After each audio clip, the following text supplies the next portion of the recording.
Thank you, Dr. Taylor. Good evening, Board Chair, Dr. Therese, board members, Interim Superintendent, Dr. Taylor. Tonight, we present the 2027 Superintendent's recommended budget for tentative adoption. Gwinnett County Public Schools proudly serves more than 178,000 plus students, and this budget reflects our continued commitment to fiscal responsibility, student outcomes, and stewardship of taxpayer dollars and resources. This slide outlines the FY27 budget development process. The work before you tonight reflects months of planning, public input, internal review, board engagement, beginning last fall with our stakeholder survey, including our students, our staff, our parents, our community members, and then continuing through program manager requests, executive review, additional input sessions with many other stakeholders, and of course, our work sessions with you, the board. Tonight's tentative adoption is an important statutory step that allows us to adopt the budget and the millage rate. We will have our public hearings that will occur on May 14th and May 28th, and that's when we'll have our final adoption of the budget and tentative millage rate. As a reminder, our budget resources are available on the district's website, and of course, we have a continuous input tool that we would like to utilize as much as possible, and we still have time before final adoption, so we're encouraging our community members to reach out in various ways, of course, through the board as well.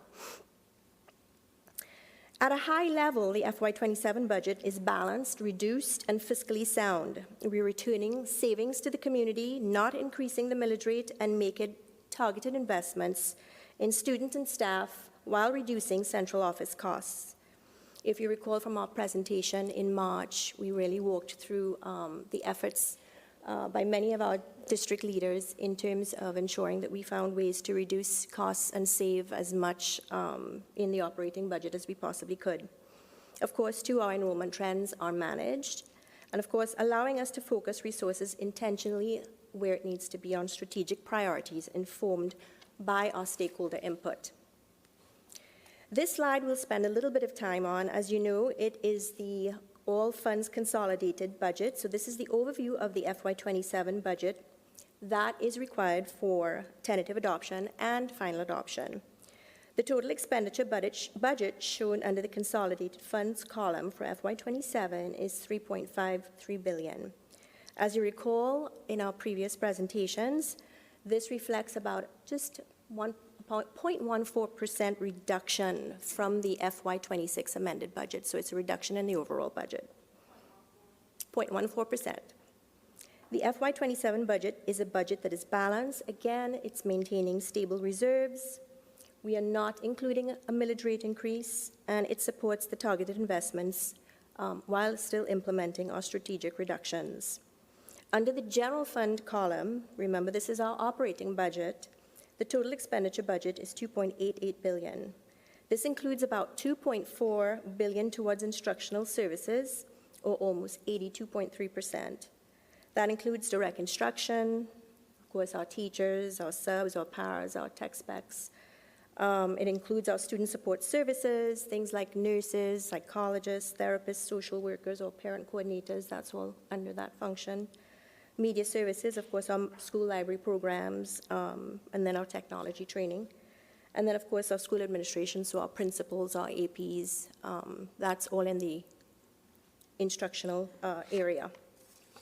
Under special revenue, these are your title grants, so IDEA, Title I, significant grant funding falls under your special revenue program.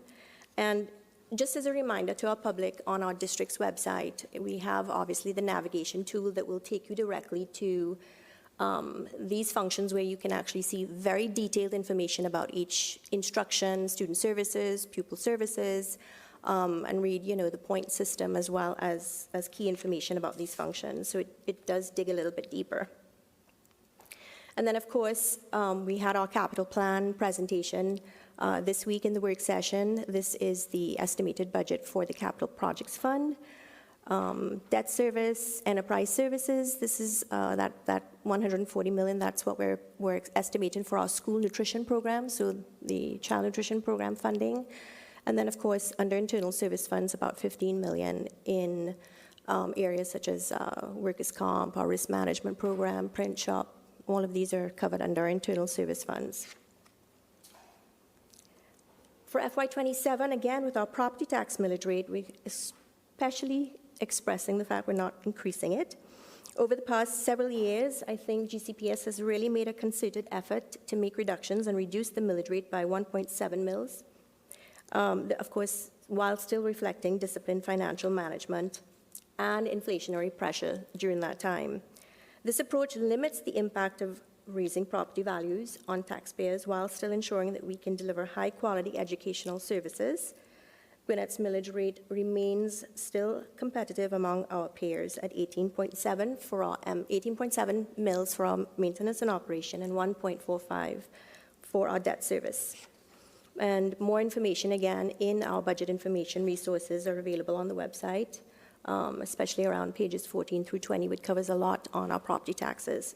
Keep in mind, we are still in the preliminary stages with the county on the consolidated digest. We don't anticipate much to change. And of course, what we've budgeted is conservative, but we are very capable of managing the budget at the current level.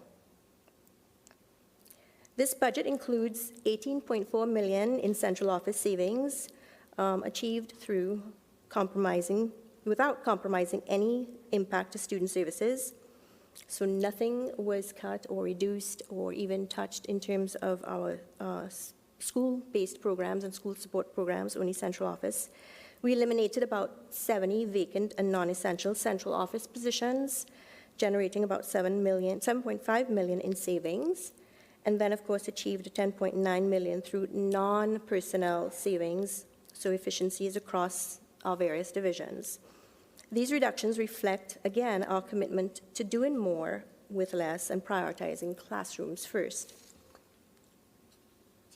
Understanding how the dollars were allocated is essential in our operating budget, our general fund. So in the general fund, it's about 82.3% again of expenditures directed towards instructional services and approximately 91% of spending in salaries and benefits.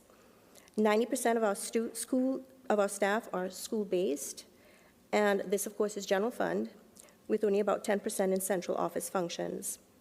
Per pupil spending is at estimated to be $16,156 per student, and GCPS, again, because we've looked at many comparisons, we compare favorably with our peer districts on our national benchmarks. But I remember, Dr. Simmons, you asked questions in terms of how do we compare to, say, our top 25 districts that we benchmark against.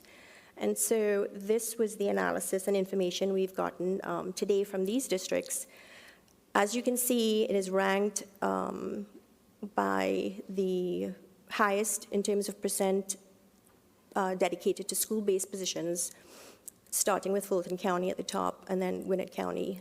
Next in line, Charlotte-Mecklenburg, after that at 92%, Chesterfield. So again, we are very favorable in comparison even to our top 25 districts that we benchmark against. And Gwinnett has the lowest percentage of central office positions, just at approximately 8%. Again, in this particular analysis, this is FY25, because we're looking at districts where we can get information on existing positions. And this is both general fund and special revenue. So you would have some slight fluctuations in terms of comparisons to just the current general fund budget with the positions, as we said on the previous slide, because this is going to include more. You're going to have your title positions and your any other type of grant funding position in this estimate. It shouldn't be that much of a difference, but it could. This slide illustrates an important reality again, and another reminder of the importance of our local revenues. Our local revenues, your property tax revenues, and of course our sales tax when it comes to our capital programs, are really needed to subsidize significant state funding gaps. We mentioned before that 100% of our classified health insurance is covered with local funding or local revenue, 90% of our teacher leave, 87% of our pre-K program funding, 77% of pupil transportation, 62% of school safety, and about 44% in special education costs. These local investments ensure continuity of our services when state funding falls short. And I know that we just are hopeful that, one of the recent bills that is likely going to pass and has passed, maybe the literacy, will also add additional, funds in areas that we currently don't have. The FY2027 investments, we have aligned with the district focus areas: literacy, academic excellence, college and career readiness, and safe and welcoming schools. These priorities reflect our strategic plan, our core beliefs, and of course our stakeholder feedback. And we encourage again our community to keep engaging with us through the budget process, through the budget website, and of course pay attention to our public hearings that are coming up on May 14th and May 28th to provide input as well. And so this slide now goes into the detail we've shared before on our FY27 investments. On compensation, the budget includes a salary step increase, a 1,000 increase for all employees on the teacher pay scale, a 2% COLA for all eligible non-teacher staff, so not on the teacher pay scale, retention supplements, targeted increases for assistant principals, paraprofessionals, bus drivers, and substitutes. We're also investing heavily in literacy initiatives, inclusive practices, early learning, multilingual learner supports, career readiness, school safety, mental health supports. I know Dr. Simmons, I think you, or maybe Dr. Therese mentioned in the SSAC meeting recently with students, there were some questions about supports, extra supports for mental health, and so that's definitely one of our focus areas. Facility improvements, and of course, all aligned to our strategic priorities. Again, the full-page document outlining the details behind the strategic plan alignment, of course, to the vision, mission, core beliefs, and commitments, but it also adds in information that we didn't have previously, the return on investment metrics, and of course, we've had the funding sources. But every major investment has been evaluated, not only for the impact, but for sustainability, alignment with the long-term district goals and priorities, and of course, alignment with the stakeholder input that we've received so far. Now, the district funds balance becomes, a topic I think that because we are also about to look at a new policy for adoption that is laid on the table, a new fund balance policy. This is also an area that will remain on the forefront as we're analyzing impacts to property tax revenue and things that are coming forward. But in terms of the district fund balance, we are stable. We're very resilient, and of course, we have really taken a look at scenarios for long-term planning and impacts. No one-time funds are proposed in this budget for any commitments, and contingency reserves are maintained to manage inflationary risks. Looking ahead, we'll continue to monitor the legislative laws, enrollment trends, any type of long-term capital interactions that are needed to ensure that we are fiscally stable beyond fiscal 2027. So we're not just looking at 2027, but beyond 2027. And then, of course, as I mentioned before, we do have a new fund balance policy that is on the business meeting agenda for consent to adopt. And then, of course, tonight, the superintendent's recommended budget is presented for adoption. It is balanced, student-centered, employee-focused, community-responsible, and includes no millage rate increase. The two required public hearings, again, May 14th and May 28th, will give our community another chance, opportunity. Certainly not the only two opportunities, but again, we invite you to join us for the public hearings to give input at these two opportunities. This, of course, would then be followed up by the May 28th adoption of the budget and the tentative millage rate that all align with our local policy as well as compliance with state law, Georgia law. And so, thank you, Dr. Taylor, board members, staff, and stakeholders for your continued collaboration through this process and, of course, helping us ensure stewardship of funds. This budget, we know, shares, I think, our shared priorities, and some careful planning has taken place, I think, this year. And then, of course, our unwavering commitment to our taxpayers with continuing taxpayer relief, and of course, making sure that we can provide for our students. So I appreciate your consideration of the FY27 budget, tentative budget, and that concludes my presentation. Dr. Taylor, I turn it back to you. Dr. Simmons, Dr. Therese, I turn it back to you. Thank you, Ms. Millard, for your presentation. I want to now offer for our board members to please provide any comments that you'd like.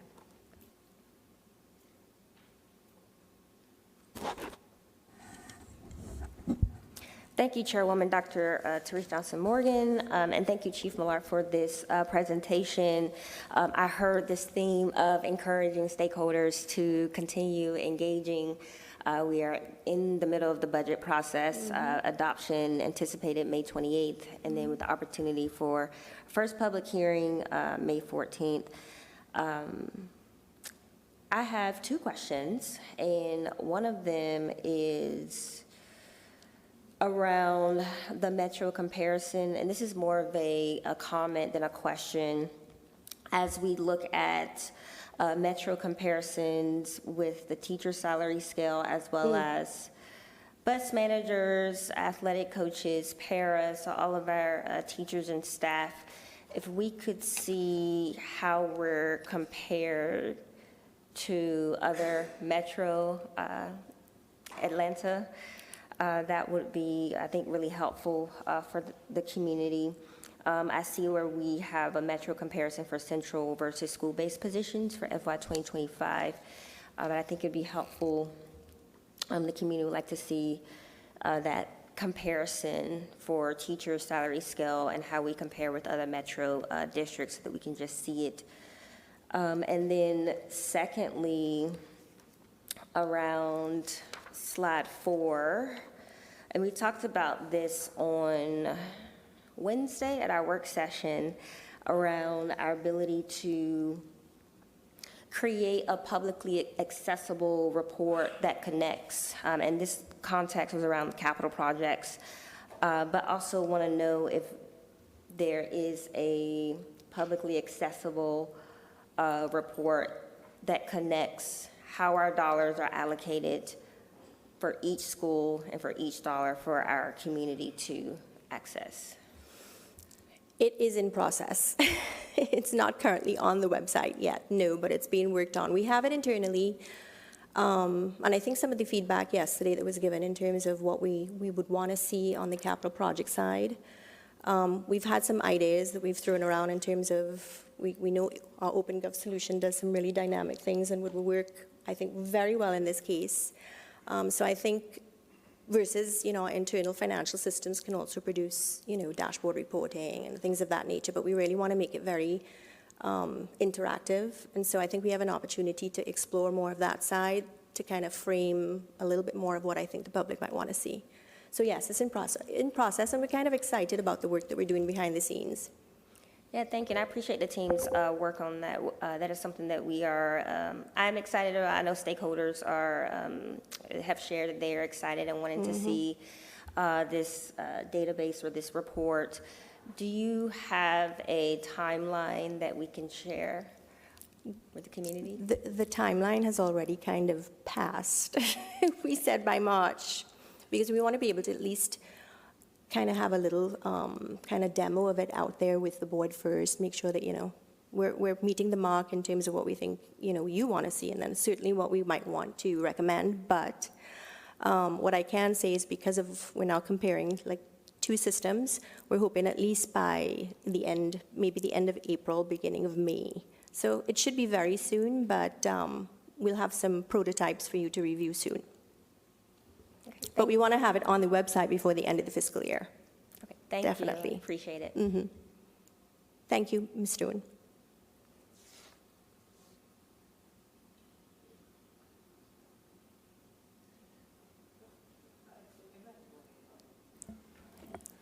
Thank you, Chief Millard, for the presentation. A lot of really good information here. I just have a couple of questions. On, I think it's maybe your third slide, your bullet points, recap of the FY 2027 tentative budget. Second bullet point, GCPS is returning savings to the community. A really good statement. I know the community's probably going to jump on that. Really wanted to know some detail around that, returning savings. And I know the presentation was filled with kind of how we talked about how we're not obviously increasing the millage rate, talked about strategic reductions, talked about targeted investments. Taking a minute or so, talk about what does that mean to the community, returning savings? Well, I think the largest aspect is the mere fact the entire consolidated budget is a reduction from the prior year.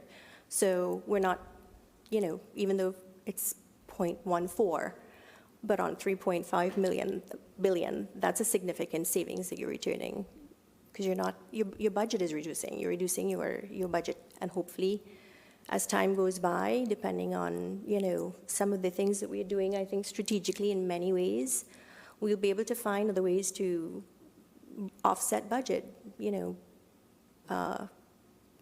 creative purchasing, in terms of, there's many things that we're working on, but in all, your savings really and truly would be the fact that we've reduced the budget in its entirety. And that's helpful, because this kind of leads into my next question, and I hope for the information that you guys can provide here is probably a couple slides, 3 slides down, efficiency and reduction strategies slide, total central office savings, 18.4 million.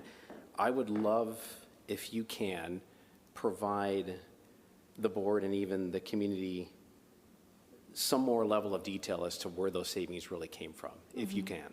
I know that some of the detail is here. Positions reduced for total reduction, central office non-personnel. If there is any more information you can provide, obviously within limits, within requirements, as to not within confidentiality limits that we have to abide by, that you can share with us that detail what this really looked like, to summarize your bullet points: reduce central office costs, lowering expenditures. What actionable items were taken by the divisions, by the departments to really get to that number? Right. I think it's a great number. Right. I like it. Can we really quantify? What can you give us to quantify that? If you recall, and I do have an appendix here that has some of the information we showed previously. Do you remember this slide where it kind of outlines the divisions and the proportionate amounts between personnel and non-personnel that were eliminated or cut or reduced? Starting with human resources, you can see most of their reduction is in non-personnel, but they had significant reductions. We can provide this again and then give some additional explanations in terms of the action steps. But in most cases, it was a process that started with the hiring delay freeze and whether or not we had positions that were non-essential. If you've had a position out there for 2 years, what is the necessity to retain that position and maybe reallocate that to something else. But in terms of the non-personnel, what programs have you evaluated, whether or not they're effective, what we might need to stop doing, and so looking at things that were non-essential in terms of programs within divisions.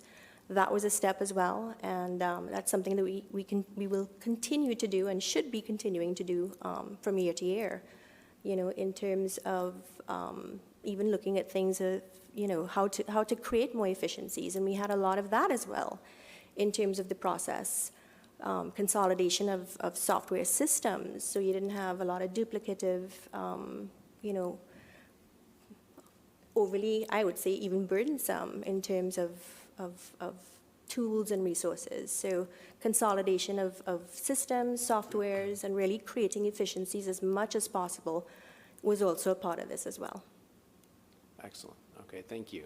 And that's helpful. And if you're able to get that to us, I'd appreciate it. Definitely. And then my last question is, I know I talked about this at the last budget hearing, was, and this kind of goes along with Ms. Stone's request. I would also love to see how our pay scale for our substitute teachers compares to other metro districts.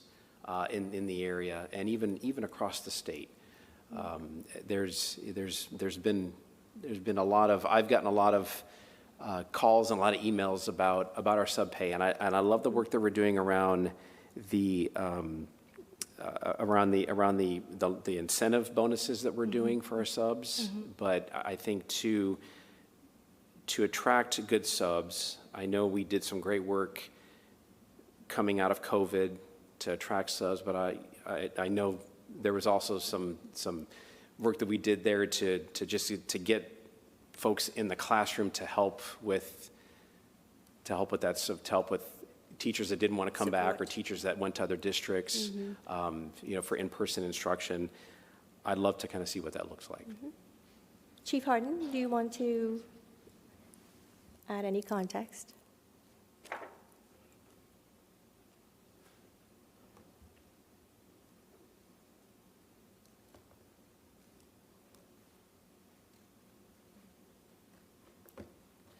Good afternoon, everyone. Thank you for the question, Mr. Gasper.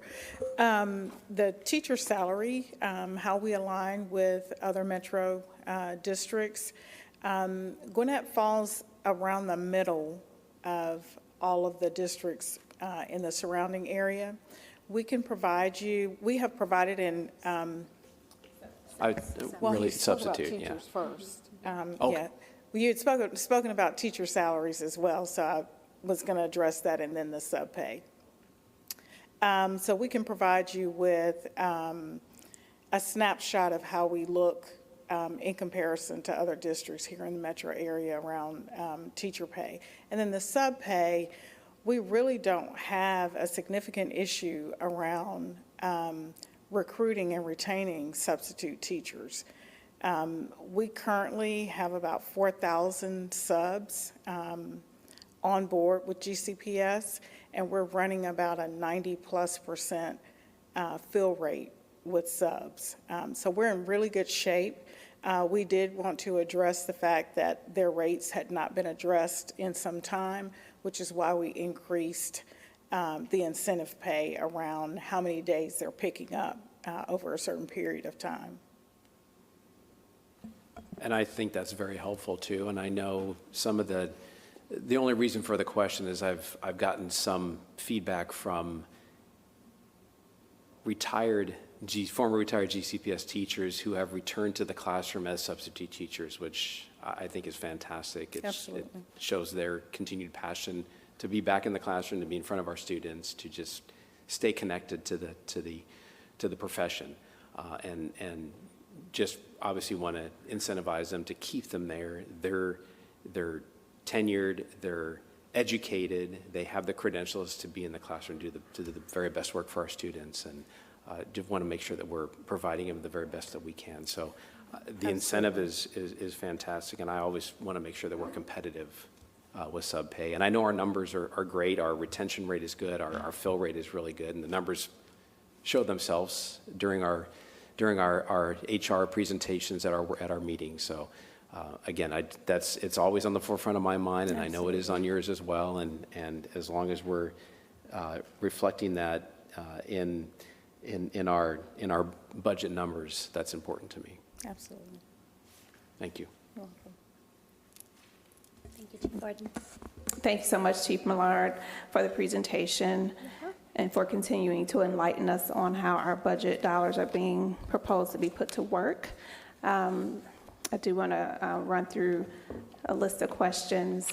First one being the decrease in the capital projects fund from last year to this year. You may have touched on this at our last meeting.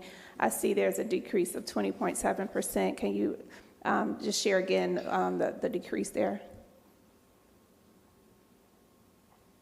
You're looking at the total all funds budget? The capital projects fund budget is decreasing by 20.7%. I'm looking at the budget book you all provided. The budget book, yeah.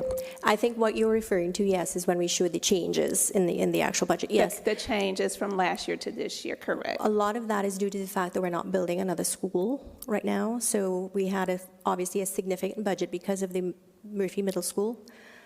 hence the reason it's going to be significantly less this year. Yeah, now that rings a bell. Yep. You did mention that last time. Thank you for the reminder. One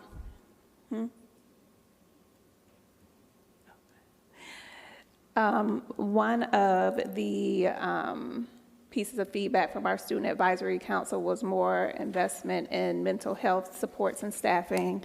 I see that we are building in 4 additional social workers. I just want to get more context on how we landed on the number 4, and are these social workers assigned to particular schools or clusters, or do they serve district-wide? Can you provide us additional information there? I see Interim Chief Nebel is approaching.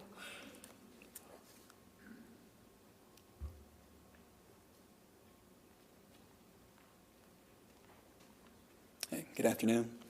So the 4 social workers, that number comes from the funding that we have remaining from our U.S. Department of Education grant. We've kind of taken that funding and used it to hire our clinical therapists, the majority of a lot of the social workers we have now. We currently, Dr. Simmons, sit with 54 social workers that we have employed. We have 2 for each cluster. The additional ones will kind of be allotted to ones where data tells us the need is greatest. We have also, through that grant, we'll be able to hire some additional clinical therapists. We currently sit with 21 on our roster now. Everybody has access, all of our clusters have access to those clinical therapists.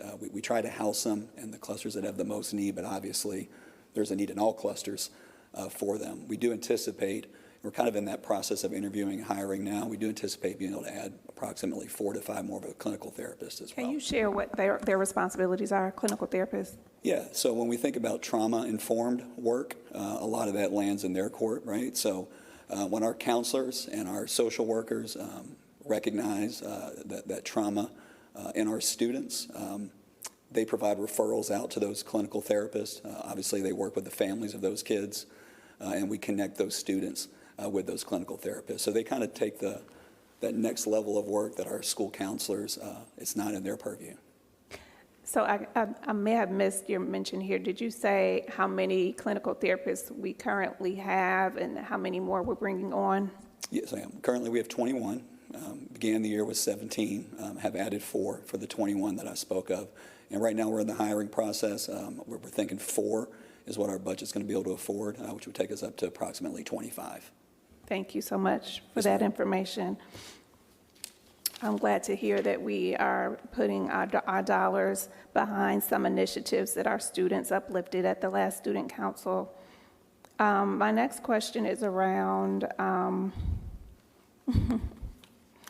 this is a favorite topic amongst students, cafeteria food. Was there any discussion around how we can use our dollars to improve cafeteria options, food options? I didn't hear mention of that today or in a previous budget discussion, but it is an ongoing concern amongst students. I think Interim Chief Burke is on his way to have that detail provided. Thank you for the question, Dr. Simmons. I'd love to hear specific feedback about it. We do endeavor to try to work with our students to identify what's working, what's not. I can send some additional information to the board about that. We also have many food options, including vegetarian options, every single day in our high schools. Are the comments coming mostly from high school students? I hear it from every level? Elementary, middle, high. Maybe if I could summarize, it's a lack of fresh foods or the desire for more fresh food options, more options for those that have limited dietary restrictions. Mm-hmm. I know we now have halal meat in our schools, but wanting more diverse options for those that have those type of restrictions, and just more appetizing food. I'm sure students can articulate what that means for them better. I don't know if the district engages them annually to get feedback and if there's a way for you all to publicize that, but ever since I ran for office the first time around, students are always commenting on the food options. And there's not anything really I can point to say, well, here's what we're hearing from you guys and here's what we've done. But it's just an ongoing point of discussion with students. I think a lot of the information comes through our menu committee, which is represented, largely representatives from the school at the cafeteria manager level. I do know the expectation is they're engaging with their school populations to get feedback. But I appreciate your comment, completely agree with the concept of trying to find every opportunity to engage our students, to try to find options. I am very proud of the work we have done to try to expand culturally sensitive menu options. That's a space that I think we've been sort of working in and will continue to work in. Your comment about halal is also welcome. We have an item on the menu, but I appreciate that. It's another area where we could probably look at what options, how to expand those options. Thank you. We do have, if individual school students have individual or have specific dietary restrictions for things like medical purposes, obviously we work with those families and those students to try to accommodate them in the lunchroom. My last comment there is that I heard in the past the actual cafeteria staff would actually cook and prepare meals, and now it's more so like heat and serve. So I don't know if that's due some discussion, but I certainly would be one to support providing our kids with meals that are appetizing and that are healthy. And it's not necessarily all about cutting back and saving dollars if the kids are throwing the food away because it's not appetizing. Not to say that that's the case, but I, for one, would be interested in making sure that our dollars are really providing students with options that they find appetizing from day to day and that are fresh and healthy. Thank you for that feedback. No, thank you for that. The new RFI might be beneficial as well. The new RFI, school nutrition RFI, we have the most leadership, we're leading. The only thing I was going to mention is that I think we have an opportunity as well to do a lot more because it just so happens that we are leading the nation in a cooperative agreement that awarded school nutrition services and expenses for meals. So I think we have a lot more opportunity coming that will provide a lot more innovation. So we're in an advantage spot. Thank you. Next, I want to talk a little bit about the innovation. That was one of the three most important things. The third most important thing to our community was providing innovation, expanding programs and approaches that help students to thrive. I know that we have proof, we have evidence that dual language immersion programming, it produces results amongst our students that exceed their peers in non-DLI programs. Has there been any decisions around expanding DLI? I know of one particular school that expressed interest that was shared back in the fall.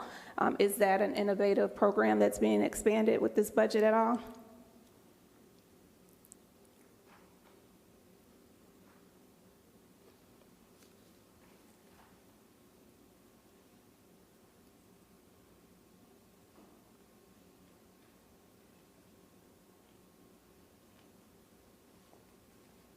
Thank you so much for that question.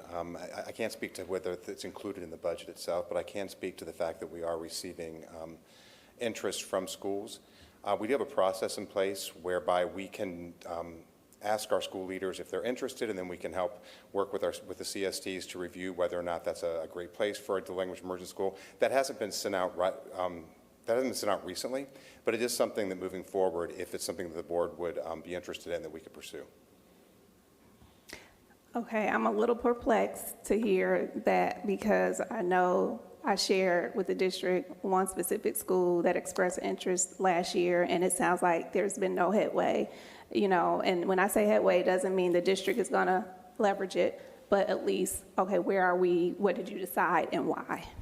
For that specific school, I think it's the one that we discussed, there is discussion about potentially moving a program.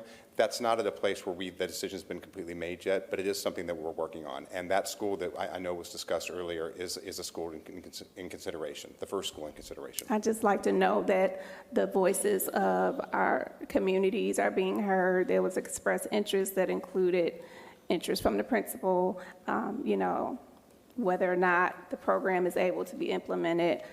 For the sake of transparency, I would like to continue to hear from the district around where we are with the decision, why we're moving forward or why we're not moving forward. Again, innovation, one of the three most important things. That program has proven to be effective. I say support the expansion of it. If there's a reason why we're not, I would like to know that reason. Thank you. I think that the last thing I want to mention, for sake of time, is going to be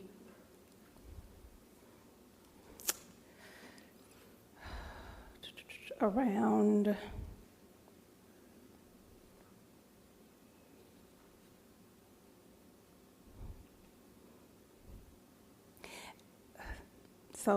okay, I'm sorry, Therese, I gotta ask this question. Extracurricular access. I didn't see where that's budgeted. Our students would love to be able to participate in after-school activities. There is one of my schools specifically that shared that students are not able to stay after school for credit recovery because of transportation limitations. So there's a clear connection to academic performance and having access to transportation, not just for sports and athletics, but actually for academic engagement after school hours. I don't see that budgeted expansion of that budgeted here. Can someone speak to maybe why and what are maybe some plans to expand transportation options to benefit our students? Yes, ma'am. I can't speak directly to the transportation piece, but full recognition of the need for us to make sure we're offering those credit recovery opportunities to all students so that transportation after school is not an obstacle to them. So the work we've done through our division with school leaders has been enhancing the opportunities to earn credit recovery throughout the course of the school day. So maximizing time through advisement periods, through lunch periods, to try to make sure that our students who need credit recovery get it. We've also worked on making sure that we provide multiple opportunities for students, even though transportation might have an issue, to have possibilities on different days. So for instance, many of our schools over winter break, right, when the half day ends at the high school, they keep the school open to do credit recovery because the kids are already there. And then also opening it up on that first Saturday, let's say, of the winter break when parents might be off. So it's not added transportation, which I know, Dr. Simmons, was your question, but it is added opportunity and recognition. And I would also— I was just going to say they can't get there. Absolutely. And this is feedback from principals. The kids yeah, and I would can't love get to there. hear if you could tell me the name of that school maybe later where you had some feedback. We can directly address that and make sure that those opportunities are being provided. To your point. So you're saying the principals aren't sharing that with you, but they're sharing it with me, that kids aren't able to get to credit recovery courses on the weekend and during winter breaks? Absolutely not. That's something that we're well aware of and have been aware of for years. If I misheard you, my apologies, but what I heard you to say was stakeholders shared with you that at one school they didn't have those opportunities. So my apologies. No, the challenges around transportation are well known. These are things that we've been working on, continue to try to refine on a yearly basis. Have not completely put the puzzle pieces together to a spot where we're comfortable yet, but we continue to work on finding solutions for our students.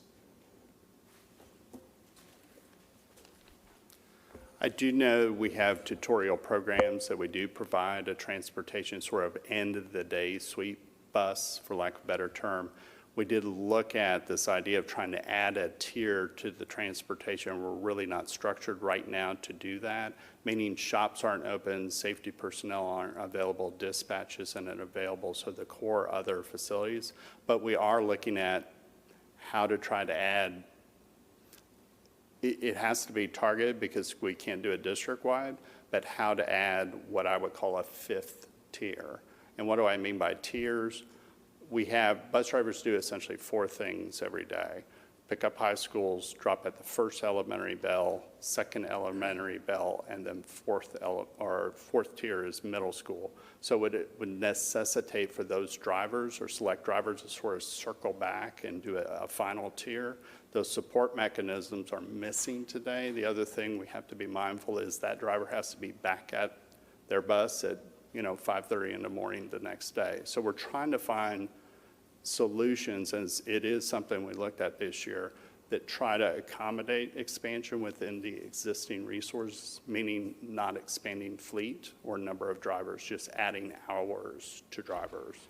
Again, there are tutorials that we do Right. provide for, but it's not uniformly available for after-school activities yet.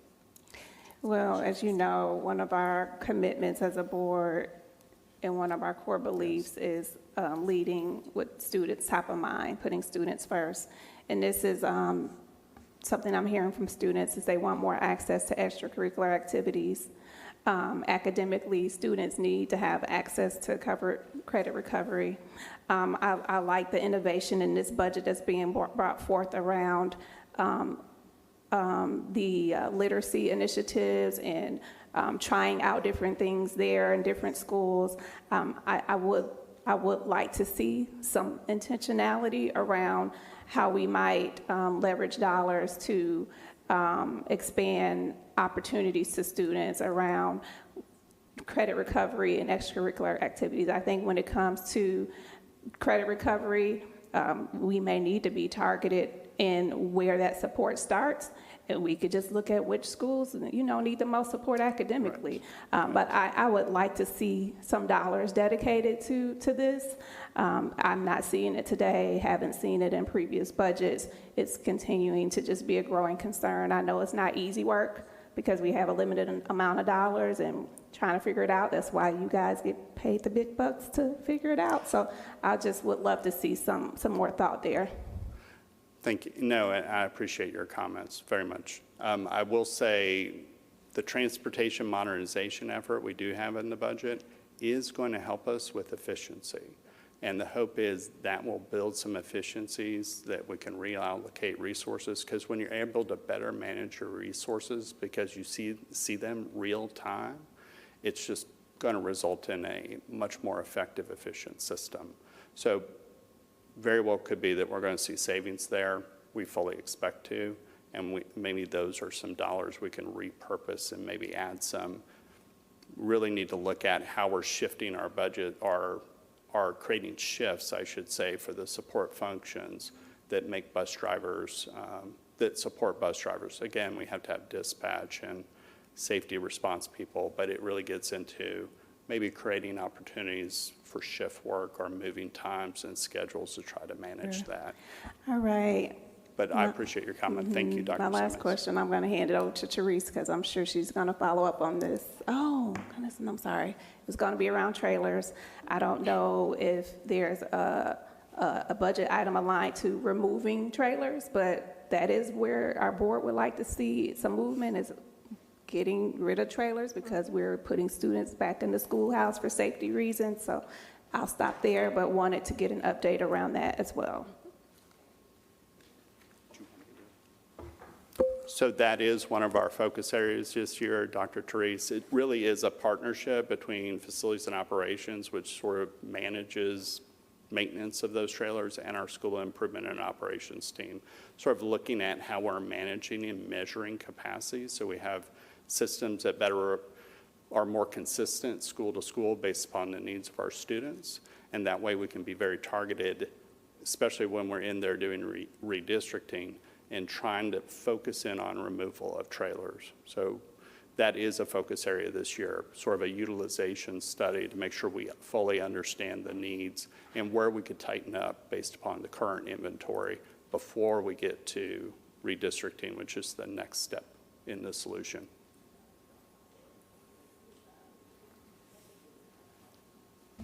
All right, now we have thank you so much. We have Mr. Knudsen online. Mr. Knudsen, if you want to share any questions, comments? Yeah, thank you so much. Chairperson Dr. Treese. I just had one, and if it's redundant, please let me know and I can go back and watch. I had a work commitment, so I was not able to get on at the beginning of the meeting. But the one question that I have is, are we addressing in the budget potentially an expansion, and forgive me if I don't have the right international, and maybe Dr. Valentine, you can help with this, either the Welcome Center or the International Transition Center. My understanding is that in the past, that was targeted towards helping 6 clusters who had the predominance of multilingual learners, those coming into the district that didn't have or that didn't speak English. And now we have that at decent percentages across the entire district. So I'm wondering what the positive effect that the International Transition Center or Welcome Center has had on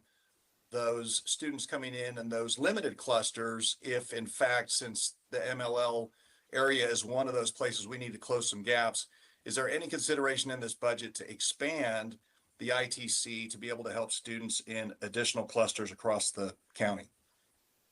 I'll jump in, and then Dr. Valentine, if you want to add. We do recognize that obviously the need for additional support for emails. The ITC specifically actually had a reduction in enrollment. We know this year, pretty significant reduction in enrollment. So we are thinking through, and I've had some conversation with Dr. Estrella, kind of thinking through what the long-term plan might be for, or a long-term solution might be for that particular group of students.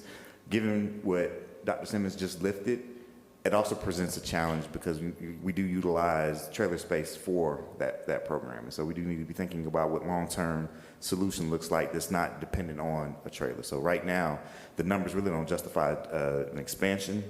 We're going to keep the units that we have in place, but we are thinking through what a long-term solution might look like. And I'll speak to the second piece, which is the INC. I know it's confusing because we have the ITC and then the INC, and the INC being the International Newcomer Center. And thank you for all of the board members who took the time this year to come visit. For that organization, this is the organization where students who come into the school system who are brand new to the United States. It's sort of the welcome mat of Gwinnett County Public Schools. They have done some expansion out into schools over the past year, so they now are doing their family literacy classes in most of our schools. They're expanding throughout our schools, and it's really increased the number of parents coming in and the request for parents to come in and learn about the school system and then learn English. And so that's really been a big focus of the work over the past year. And in fact, they're expanding their English classes next year. I think they had 3 levels this year, and now they're going to go up to 5 levels. Just to give you sort of an anecdote, they used to do the graduation ceremony for parents at the INC itself. It's gotten so big now that they've moved it out into Phoenix High School. So that's been a big piece of that work, is working with families to make sure that they're able to support their students, and then also helping those families learn English so that they can interact with the school. So if I'm hearing correctly, it has expanded. So it's being addressed on an ongoing basis. That the Welcome Center, the Newcomer Center, right? Is that what you said, Dr. Valentine? Yeah. So that's expanding to all schools that have a need, that request it, that is determined by the district that it's warranted. They provide the classes, the INC provides those classes at the INC itself. It was over the past year that they started reaching out into schools. They did a pilot, and now they're going to reach out into additional schools as well as those schools request. Okay. And so has that been addressed in the budget, or is that within their current levels? I was unaware of the pilot. That's great news, because I think that's a key to our long-term success. It's both within their existing budget and through partnerships with the schools themselves. Okay, so the schools might choose with some of their flexible dollars to do some things that would enhance that. Yes, sir. Okay, awesome. Appreciate that answer. And I know that all of this, and Dr. Taylor, go back to your trailer comment and the comment that Dr. Simmons said. I mean, I'm not sure if we'll ever get away from them. I hope that we consider that there is also some stakeholder feedback when we start talking about, where we send schools. I sense that we're probably going to have some stakeholders that are going to tell us that they're actually not necessarily opposed to a trailer if it means their students stay in certain schools. So that's certainly just an area of the discussion that I think we need to be putting some of our time in thinking through what our response is going to be there. But I appreciate this ongoing discussion. I thank you for the opportunity to ask my question. Thank you, Mr. Knissen. Thank you so much to our staff and our board. I think this presentation was very helpful in learning more about what we're going, what our investments are in our school system, in particular around teaching and learning, and also informing our community members. And this is the purpose of these sessions, is really to engage community members, to learn about what we're doing and to solicit feedback. And I also want to continue to encourage our community members to share their feedback. We have received some feedback specifically around our budget, and I also want to continue to encourage community members to use their voices, and for our school system to, and our board to really be conscious around their feedback and responsive on what makes sense from a budget perspective and a planning perspective. So the questions I have, the first question is related to our millage rate. You said there's no increase in the millage rate, and so I'm curious about increase, decrease. You mean, just for clarity purposes, this is you're holding steady the millage rate, right? Correct, no change. No We're change. still going to be. Okay, so I just wanted to be clear about that because it said no increase and it doesn't say no decrease. So I want to be clear. So we're No holding increase, steady no- the millage no rate. change. And in holding steady the millage rate, the impact to that, considering that there was legislation, potential legislation that would have impacted our budget, now we see that holding the millage rate steady is something that we feel like we can do as a school system and still meet the needs of our students, right? Yes, especially with this budget in particular, because I think we've started off extremely conservatively, is knowing with early engagement with the county what we were probably going to see in terms of likelihood of digest growth. We always try to get even more conservative, and with what we've used or needed for this budget, it would still be probably, I would imagine, even if legislation were to take or go into effect for the 2026 tax year, and it's based upon, say, inflationary rates, it still probably is a little bit higher than what we would have been estimating. So it's not going to impact us in a negative way, as a matter of fact. Okay, great. And so with that information, I also want to share, we also have needs that haven't been addressed. In particular, I expressed this Tuesday in our work session, the need to continue to make investments, in particular around our facilities in our at-promise schools, and making sure that we have facilities investments that are necessary, that ensure belonging for all of our students, where the environment also feels like when they visit schools across our system, where they feel like their school also has the investments and also has the environment that makes them feel like they're loved too. And so I do think that we have opportunities to make those investments. So I don't want to, I want to be clear about, as we are being smart about our funding, to also understand that we need to make sure that we're addressing those needs that we really haven't addressed around our facilities. And I understand there's multiple factors that are at play. One, we have the local booster clubs and local funding and local investments that happen where those schools get an influx of funding that can certainly help improve their environments.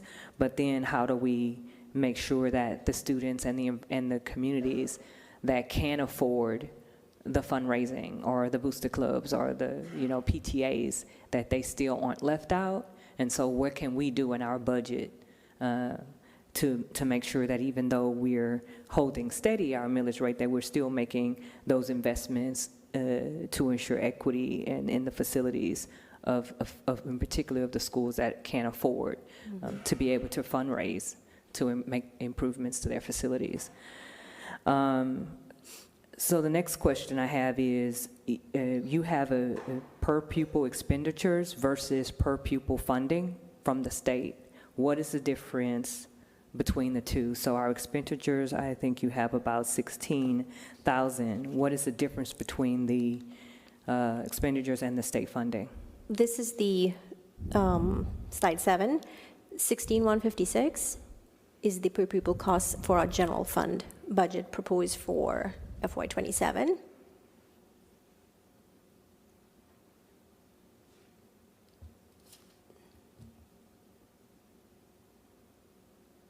And what's the state funding you have for that? The state funding here is really, it's not shown on this page, but our state funding, I'm trying to understand, just to get clarity around what we are investing in and the difference between our investment in the state. well, in terms of the actual per pupil expenditures, because this is the entire general Overall, fund budget. okay. Yeah, it's the entire general fund budget. You would say it's probably maybe Roughly. 40-something%. Okay, roughly, Yeah, roughly, is okay. the actual local. So the state is probably a little bit higher, because on your general fund, remember, we get more state revenue Right. proportionately to local revenue versus the entire consolidated budget. It's more local revenue because you have sales tax collection, sales tax revenue in there. It's a little bit more high in terms of the proportion. We're 40%, they're 60%. No, We're 40-something, 40. In terms of the consolidated budget, we have a higher percentage of local revenue Okay, because you have your SPLOST funding and Right. your local funding for property taxes combined, and then other revenue sources versus your general fund, which is no SPLOST or capital funds in there. okay, all right, thank you for that. The other question I have is, we have in the same slide, we're looking at teachers approximately 14,000. What percentage is that?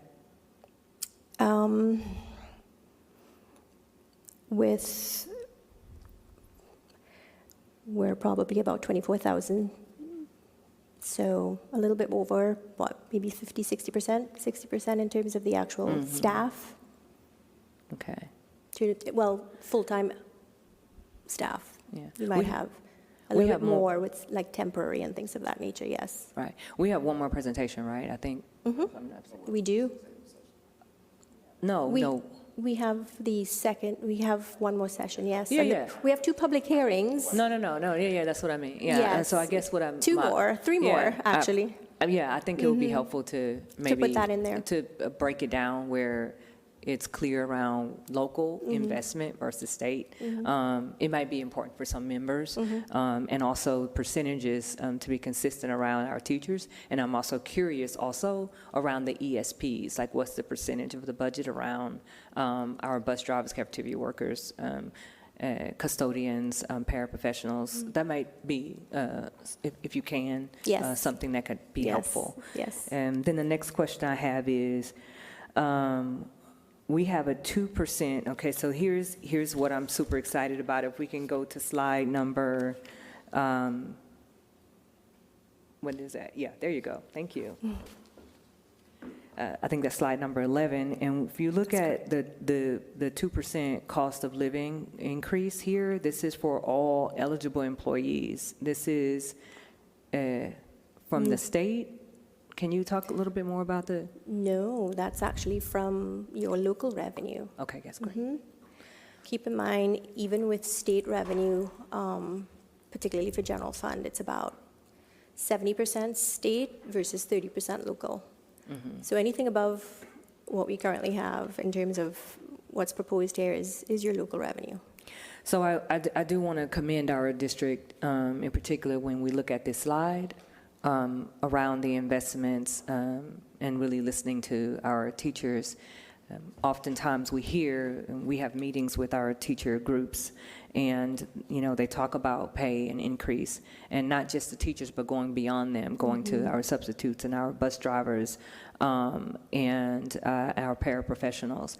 And even I see in our assistant principals here, we have some dedicated supports for our investments in supporting our assistant principals. So I do think that this is a great start as we are continuously to engage in responding to the needs of our constituents, our educational support professionals and our teachers.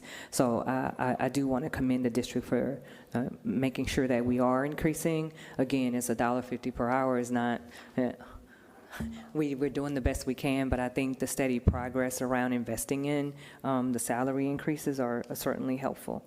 So then the next question I have is, I guess around this same slide around investments, and this kind of will follow in some of the comments that Dr. Simmons shared, was around our investments around one summer school program. I would love to hear specifically what are we doing now. It's like already April. We have students who are going to be required to participate in summer school, and I've already heard from some of the students that they are not able to afford to pay for summer school. I know when we had the ESSER funds, we were able to pay for that, but now there's a concern around being able to afford to pay for summer school. If they don't go to summer school, they won't go to the next grade. So what investments are we making in the budget, which I'm not really clear about that right now, around our summer school investments and transportation as well?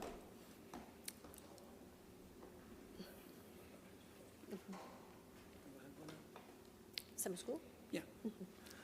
Thank you for the question, Dr. Therese. To your question, one thing I want to call out in the question before I answer the question specifically about summer school is around student retention to the next grade. I want the board to be assured that that's an area of focus for us and our division to make sure that we're providing opportunities throughout the course of the school year, not just catching kids at the last minute in summer school, to help ensure promotion to the next grade. So for instance, at the middle school level, providing around the end of semester one, the start of semester two, all of our middle schools offer an academic assistance program where we try to catch those kids who maybe didn't demonstrate mastery in that first semester, an opportunity to catch up and demonstrate that mastery so that they may be able to avoid summer school at the end of the year.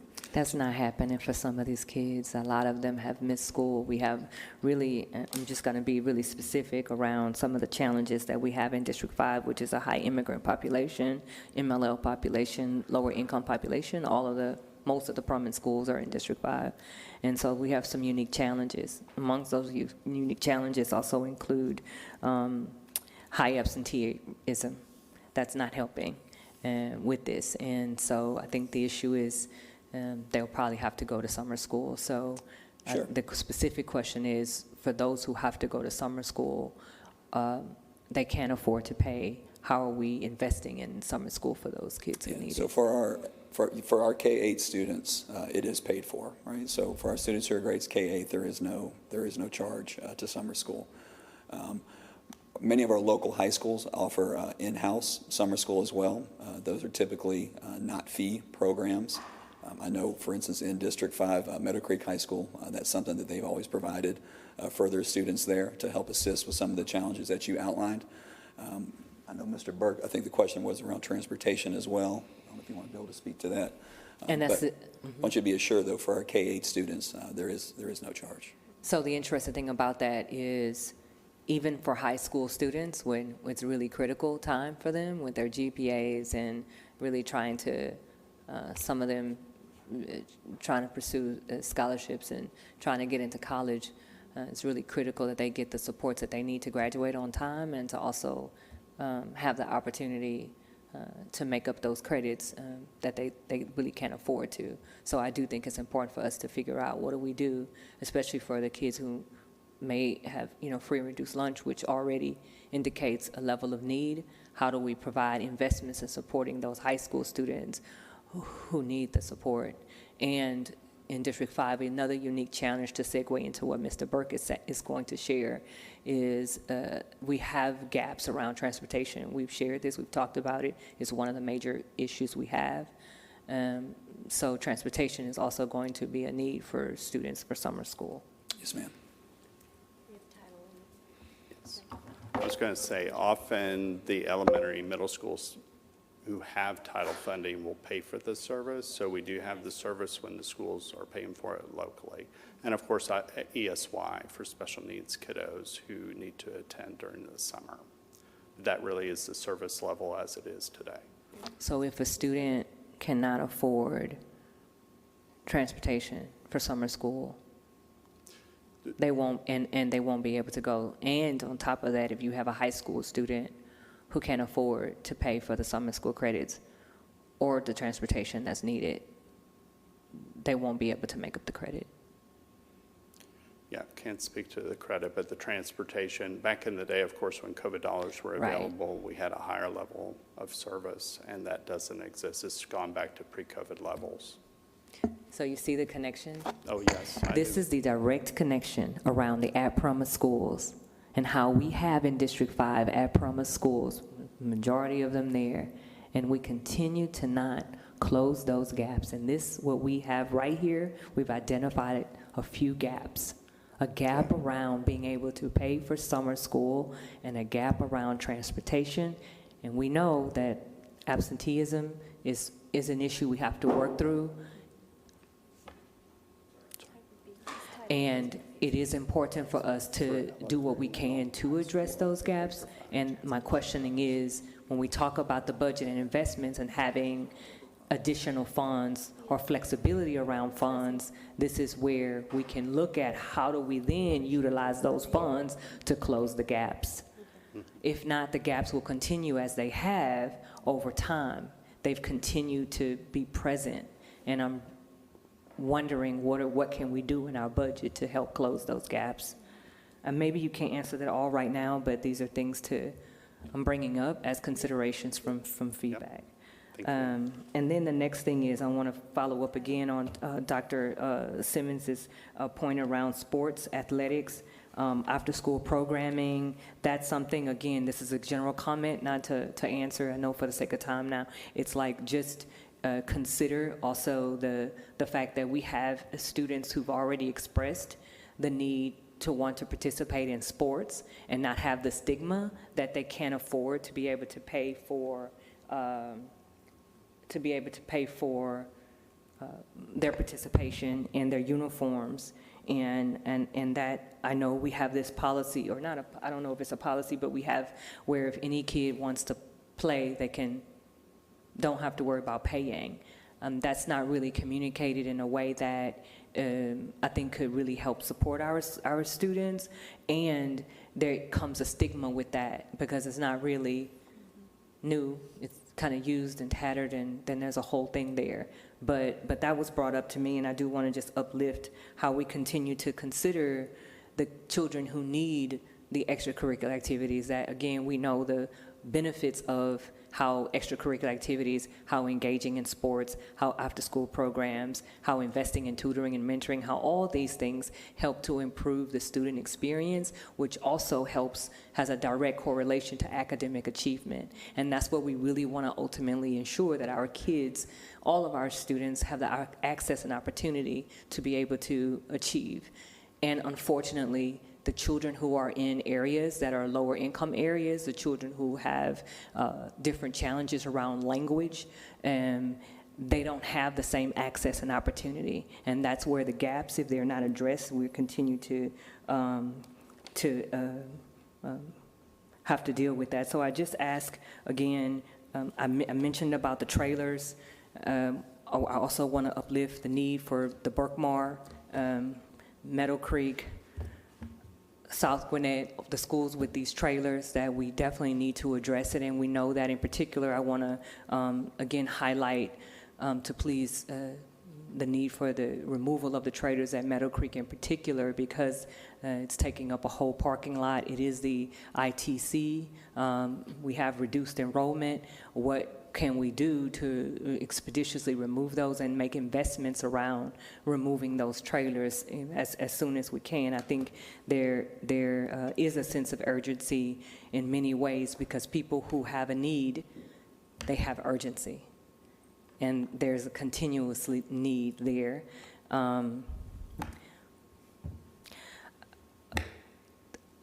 I have a few other comments, but we can do that, share later in another forum. But thank you all so very much for your presentation. Thank you, Dr. Therese. Board members, we've noted all your questions, and we'll follow up. All right.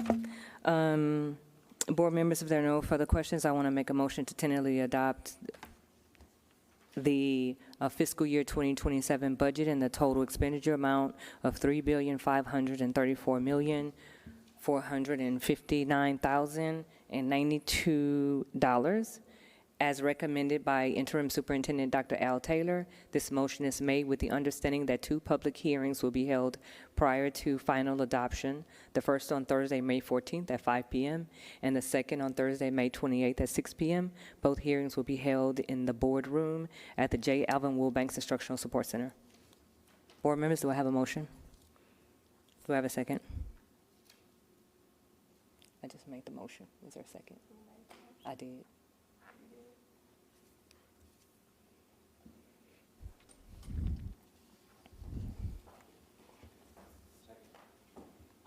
Gasper, second. Motion is second by Gasper. Is there any discussion? Quick question. I know that this is a tentative, a vote for tentative adoption. Does that mean that that the district is still considering feedback and input and will be in a place to propose some shifts if you identify some changes as a result of feedback? Still have feedback from tonight. We'll have the 2 public hearings. We'll have additional feedback from other mechanisms. Thank you. Call for the vote. I want to echo my colleague, Dr. Simmons. It is imperative that the community continue engaging in this process. We are about to vote to tentatively pass this budget, and it is very important for our community to continue engaging. Again, next hearing, I believe it's May 14th, so I yield. All right, thank you. All in favor say aye. Aye. Any opposed say nay. I vote nay. And I look forward to our system further looking into some of the things that we discussed today and the information shared. So, nay, so 1 nay and 4 ayes, me. If there's no other business, I need a motion to adjourn the meeting.